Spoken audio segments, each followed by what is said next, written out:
आत्मनिर्भर भारत का 69वां स्वतंत्रता दिवस। घुसपैठियों के खिलाफ कड़ा संदेश। घुसपैठियों को जड़ से उखाड़ फेंकने का mission. High power demography mission शुरू। कितने दिनों में पूरा होगा मिशन? धर्म ज्ञान पर सदगुरु की बड़ी भविष्यवाणी। देखिए सिर्फ और सिर्फ धर्म ज्ञान पर। ये भी हाल ही में मोदी जी का एक बड़ा बयान सामने आया था और उन्होंने कहा था कि जो घर में जो घुसपैठ हो रही है बहुत बड़ा खतरा है देश के लिए। सीमावर्ती इलाकों में डेमोग्राफी अचानक से बदल रही है और यही जो घुसपैठिए हैं ये देश के नागरिकों को गुमराह भी कर रहे हैं। तो आपको नहीं लगता कि जो घुसपैठ है, बांग्लादेश घुसपैठ हो गया, ये सारी चीजें भारत की अखंडता के लिए भी सबसे बड़ा खतरा है? इसका समाधान क्या है? इस बात से कौन इनकार कर सकता है कि भारत में घुसपैठ भारत के आंतरिक सुरक्षा के लिए सबसे बड़ा खतरा है। सबसे बड़ा खतरा अगर कुछ है तो ये घुसपैठ ही है। और घुसपैठ का जो लोग समर्थन कर सकते हैं वो भारतीय नहीं हो सकते। भारत माता के प्रति उनका कोई प्रेम नहीं हो सकता। तो प्रधानमंत्री जी का ये सोचना और ये कहना सच्चाई के साथ ही उनका होना है। और मैं तो चाहता हूं कि जितनी जल्दी इस सच को सरकार स्वीकार कर ले और सरकार इसके समाधान का प्रयत्न करे। प्रयत्न ही नहीं, वॉर फुट पे। मतलब कभी कभी होता है ना कि अब समय हमारे पास नहीं है, अब समय हाथ से निकल रहा है। तो डेमोग्राफी जिस तरीके से सीमावर्ती इलाकों में चेंज हो रही है वो किसी भी भारतीयों के लिए ठीक नहीं है। क्योंकि भारत के अगर मुसलमान भी ऐसा सोचते हैं तो कई मुस्लिम कंट्री हैं। आप देखिए बगल में पाकिस्तान ही है। क्या भारत की इतना सुरक्षा, भारत की इतनी शांति वहां है क्या? क्या भारत की इतनी समृद्धि वहां पर है क्या? कहीं नहीं है। लड़ाइयां हैं, झगड़े हैं, बॉम्ब गिर रहे हैं। तो इनकी भी सुरक्षा इसी में है। और मुझे लगता है जो भी राष्ट्रवादी मुसलमान हैं, राष्ट्र के प्रति जिनका प्रेम है, भारत को जो अपना मानते हैं, वो घुसपैठ आतंकवाद को सिरे से नकारेंगे। और अगर किसी भी तरीके से कान इधर से पकड़ें या इधर से पकड़ें, जो घुसपैठ को या आतंकवाद को किसी तरीके से थोड़ा भी सॉफ्ट कॉर्नर रख के समर्थन करता है वो भारत का नहीं हो सकता। उस पर दृष्टि रखनी होगी कि वो भारत का विरोधी है। आज नहीं तो कल भारत को उसका खामियाजा भुगतना पड़ेगा। राष्ट्र हमारा है, हमें अपने कानून बनाने चाहिए, उसके अनुसार संसद में नियमों को पारित करना चाहिए जिससे भारत की एकता, अखंडता अक्षुण्ण रहे। आंतरिक अखंडता और अक्षुण्णता और सुरक्षा अगर भारत की सुरक्षित नहीं रही तो फिर भारत का बचना बड़ा मुश्किल होगा। इसलिए प्रधानमंत्री का यह वक्तव्य के साथ पूरे देश को खड़ा होकर के हर एक भारतीय का भी एक कर्तव्य है या आपके गली मोहल्ले में अगर कहीं ऐसी कोई घटना हो रही है जहां भारत की अस्मिता पर चोट हो रहा हो, जहां भारत की अखंडता पर चोट हो रही हो, जहां भारत की सुरक्षा में सेंध लग रही हो, तो आप भारत माता के बेटे और भारत माता के एक सैनिक होने के नाते भारत का हर नागरिक ही भारत माता की रक्षा के लिए सेना की तरह है। तो उन बेटों को भी रक्षा करनी चाहिए, केवल सरकार के भरोसे नहीं बैठना चाहिए। सोची समझी साजिश के तहत देश की डेमोग्राफी को बदला जा रहा है।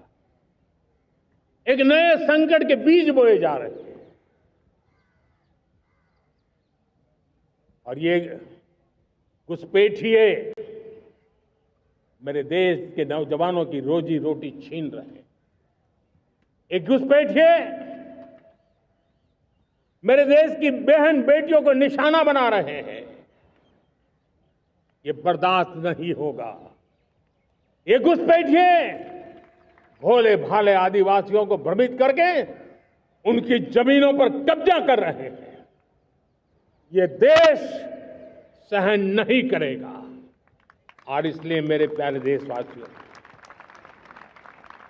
जब डेमोग्राफी परिवर्तन होता है, सीमावर्ती क्षेत्रों में डेमोग्राफी में परिवर्तन होता है, तब राष्ट्रीय सुरक्षा के लिए संकट पैदा होता है। देश की एकता, अखंडता और प्रगति के लिए ये संकट पैदा, सामाजिक तनाव के बीज बो देता है। और कोई देश अपना देश घुसपैठियों के हवाले नहीं कर सकता है। दुनिया का कोई देश नहीं कर सकता है। तो हम भारत को कैसे कर सकते हैं? हमारे पूर्वजों ने त्याग और बलिदान से आजादी पाई है, हमें स्वतंत्र भारत दिया है।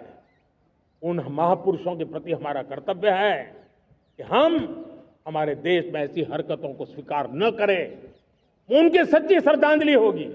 और इसलिए मैं आज लाल किले की प्राचीर से कहना चाहता हूं, हमने एक हाई पावर्ड डेमोग्राफी मिशन शुरू करने का निर्णय किया है।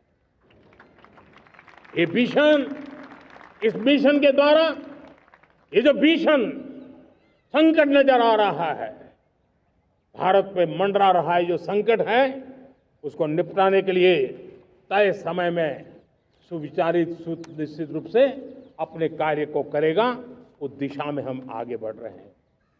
मेरे प्यारे देशवासियों, कल जन्माष्टमी का पावन पर्व है। भगवान श्री कृष्ण का जन्मोत्सव देश में मनाया जाता है। साथियों, जब मुझे भगवान श्री कृष्ण याद आते हैं तो हम देख रहे हैं कि पूरे विश्व में आज युद्ध के तौर तरीके बदल रहे हैं। हमने देखा है कि भारत युद्ध के हर नए तौर तरीकों को निपटने में समृद्ध है। हमने ऑपरेशन सिंदूर में दिखा दिया है, टेक्नोलॉजी में जो भी महारत थी। पाकिस्तान ने हमारे सैन्य ठिकानों पर, हमारे एयरबेस पर, हमारे संवेदनशील स्थानों पर, हमारे आस्था के केंद्रों पर, हमारे नागरिकों पर मिसाइल्स, ड्रोन अनगिनत मात्रा में उन्होंने वार किया। देश ने देखा है, लेकिन देश को सुरक्षित रखने के जो प्रयास पिछले 10 साल में हुए हैं, उस ताकत का परिणाम था कि उनके हर हमले को हमारे जाबाजों ने और हमारी टेक्नोलॉजी ने तिनके की तरह बिखेर दी।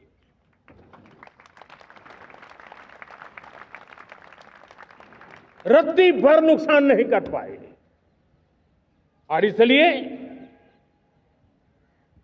जब युद्ध के मैदान में टेक्नोलॉजी का विस्तार हो रहा है, टेक्नोलॉजी हावी हो रही है, तब राष्ट्र की रक्षा के लिए, देश के नागरिकों की सुरक्षा के लिए हमें भी, हमने जो आज महारत पाई है, वो महारत का और विस्तार करने की जरूरत है।